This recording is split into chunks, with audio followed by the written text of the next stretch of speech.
Alright, YouTube, so we are back, of course, to talk about some Final Fantasy VII Remake, and obviously been m.i.a. for a couple of days, 4th of July weekend, family, you know all that shit. But anyways, a couple days back, somebody shared an article with me where some of the devs for Remake talked with the Washington Post, but it turns out there's also an interview, a very similar interview that happened with IGN. So I figured for today's video, we take a look at both these articles and the main points or talking points from them that we really care about, because generally speaking with interviews, you don't need to read the whole thing. It's stuff we've already heard before over the course of the last 2 years. So suppose we'll start with the Washington Post interview first, and here we have Hamaguchi discussing the battle system from Intermission, and says, "From that perspective, I'm rather satisfied with this final form, in which the strategic element of the command-based battle from the original coexists with the real-time action-oriented battle. Additionally, with Intermission, there's another element introduced, combo moves, where Yuffie and Sonon team up, which makes for a different feel in battle strategy. I'd like to leverage these, including other elements we tried out in Intermission, in our next story." So that one I'm pretty sure we've read off before in other videos and interviews where they talked about doing combo moves in the future, but I wasn't 100%. But part of why I wanted to read that is just thinking about it, is there going to be every combination possible when it comes to combo moves with our main team? What is a Barret and Aerith combo move going to look like? What could that possibly be? Or Vincent and Cait Sith. I can't even fathom what a combo move between those two characters would even look like. The world of Final Fantasy VII was vastly expanded through multiple works that followed after the original game, Toriyama said. We do not want to make it a culmination of all the Final Fantasy related works created up to this point. There are characters that I too do not know, but that is the same with Cloud and company as well. For unfamiliar enemies like Weiss or Nero, I think being able to convey that they have a kind of deep darkness about them is plenty. At the same time, those who are familiar with them can make a stronger connection to the overarching Final Fantasy VII world by having them appear in the narrative as they are in their respective source material. So if I'm interpreting that correctly, I think what he's saying is that if you don't know who Weiss and Nero are, you can understand that they are bad guys, but if you do know who they are, you can appreciate them because they're from FF7, essentially. I think it's kind of TLDR on that. Which I can agree with and disagree with, because we got one of the trailers for episode Intermission. Whenever we got the reveal of Nero, the community response seemed to be pretty positive, despite Dirge Cerberus itself having a pretty mixed to negative response from the community or whatever. So again, I can kind of agree with that, but on the flip side of things, I do find it weird that we're hopping right into deep ground stuff right out the gate. This is Final Fantasy VII Remake Part 1, a piece of DLC for that. And understand that the way the lore works, deep ground has existed for a very long time, below the Shinra building, below Midgar or whatever. So it's not unheard of that we could see them in Remake, but it's just kind of weird, because that's not how we learned about them. We learned about them from Dirge Cerberus, which came out 9 years after the original FF7. And just in general, how weird Dirge Cerberus was to see them already diving into that with some of the story and stuff for Remake. It has a lot of people worried. So right here they go on to talk about why they chose Yuffie over some of the other characters within FF7, and one of the other optional characters being Vincent, of course. And we don't really need to read this, we already kind of understand why they chose Yuffie, but I did find it kind of funny that they mentioned the Vincent thing again, just because before Intermission came out, people were just so dead set on Vincent possibly being in this DLC. Whether physically or not, it could have been a vision or something like that, but at least from a physical aspect, him actually being there in front of Yuffie or somewhere within Midgar, that was never going to happen, obviously. Which I can honestly appreciate, man. That means they're sticking to the FF7 story. Even if we're going to go on a wild ride with Remake, at least with our main characters, we ran into Red 13 still within the Shinra building. That's something we were kind of talking about a while back, whether or not that would or wouldn't happen. And Yuffie was kind of the only flexible character, right? Sid should be in Rocket Town, Red 13's joined up with our group at the end of the game, Cait Sith. We shouldn't see him until sometime after we leave Midgar, so on and so forth. They seem to be sticking to at least those aspects of FF7. Yuffie is a cheerful and energetic young lady, and she will make an appearance after getting over the tragic experience in Intermission. So I believe her encounter with Cloud and his allies will be that much more appealing. Also, Wutai was placed in a more important position as the opposing force against Shinra. By having groups that oppose Shinra, not just Avalanche, take a more prominent role, I believe we can create an even more suspenseful story. So this is something I absolutely do love about Remake, and also with Yuffie getting her own DLC, she'll be a much more fleshed out character when we meet her with our group, as opposed to having literally nothing known about her and then we meet her. Now she's going to be a character that has seen some shit based on the ending of episode Intermission, and then also the fact that they're making Wutai more prominent, because I just feel like we didn't get enough of the Wutai War with the original game. It was fleshed out a bit, obviously, with some of the expanded stuff within the FF7 compilation. And with Yuffie and Wutai itself being entirely optional things in the original FF7, I think it's a great choice to make them a much more prominent part of the story. It goes without saying that we strive for this with Integrate, but I'm reminded that for the next installment, it's of utmost importance not to damage the memories from the source material, but to reimagine it so it surpasses people's expectations. So that's something obviously we've heard them say a few times throughout interviews with them wanting to surpass people's expectations and in some ways attempt to make Remake better than the original FF7, but I think what I mostly wanted to focus on was the use of the word reimagine, because that's what Remake is, right? It's not a remake a remaster of the original FF7. It's a reimagining. That's simply a fact. And you still see it within comment sections on social media. There's some people out there that are like, well, I seen in an interview one time that the devs said that going forward, Remake Part 2 and beyond is still going to be the FF7 that you know. And it's like, it's not. It's simply not. It might be mostly the same, but it's like 60-40, 70-30, 80-20, whatever it is. Like, it's going to be familiar, but there's going to be a lot of new shit still. We've already seen that throughout Remake Part 1 and Episode Intermission. And I'm not saying whether or not that is a good or a bad thing. I'm just pointing out what it is. On to the IGN stuff. Speaking with IGN over email, co-director Motomu Toriyama talked about the role the Intermission plays in the larger story, how it sets the stage for Cloud and Company to meet Yuffie in a later installment. As Cloud and Company prepare to leave Midgard in the base game, so does Yuffie. Later, Cloud and his allies will end up encountering Yuffie in the expansive world outside of Midgard.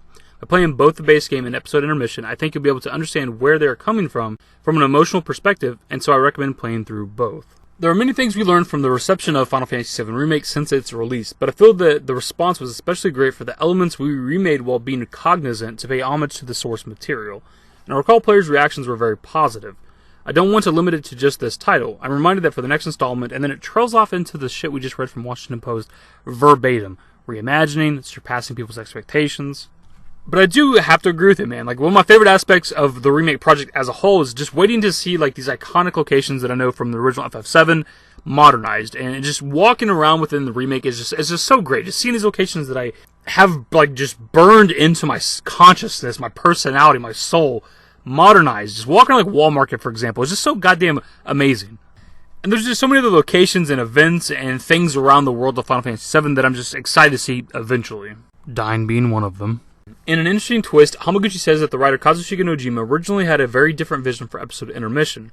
To be honest, when Mr. Kazushika Nojima turned in the initial draft of the Episode Intermission scenario, the story was going to take place at a different time from the events of Final Fantasy VII Remake, but we had him adjust it so that it happens simultaneously, while Cloud and his allies were on their adventure in Midgard. I had a strong desire for the story of Episode Intermission to allow those who played Final Fantasy VII Remake to experience the lore more deeply. As a result, we were able to dive deeper into Avalanche HQ, Wutai, the Shinra Building, basement, etc., which were only touched upon in the base game of the remake, and this time from Yuffie's perspective. As such, I'm hoping it turned out to be something our fans were able to enjoy.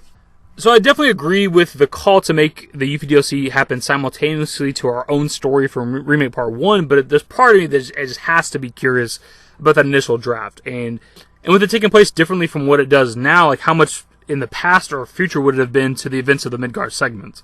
And I'm also curious how much that would have affected, like, the overall story, because if the Yuffie DLC initially wasn't taking place simultaneously to our own, that means she probably wouldn't have been there for, like, the Sector 7 Platefall, for example, and that's a big character moment for her now. So in this segment, they talk about the Fort Condor minigame, which doesn't really have any groundbreaking information in it, but I did like that Hamaguchi talks about how they kept tweaking it a lot, and that he was even playing it up until they finalized, like, the master build of the game, which shows how much they gave a shit about it. They weren't just trying to, like, shit out some sort of mini game or whatever, or just some reimagining of just the Fort Condor mini game. Like, they actually gave a shit about this, which seems to have worked in their favor, because I've really only heard positive things about the Fort Condor mini game in Episode Intermission. The development team can only offer hints about what's to come in Final Fantasy VII Remake Part 2, but they do make for some tantalizing tidbits. Among other things, Toriyama says that it will probably be a while until Wutai is showcased in earnest, owing to its distance from Midgard, but that perhaps there may be a new aspect to things depicted along the way. So there might be a little bit of, like, roundabout confirmation that we might not see Wutai in Remake Part 2, which wouldn't be super surprising. We've kind of talked about this a few times here on the channel, but the fact that it's, like, a completely different continent across the planet, right, that we'd need, like, a boat to go to, or, like, Tiny Bronco or something.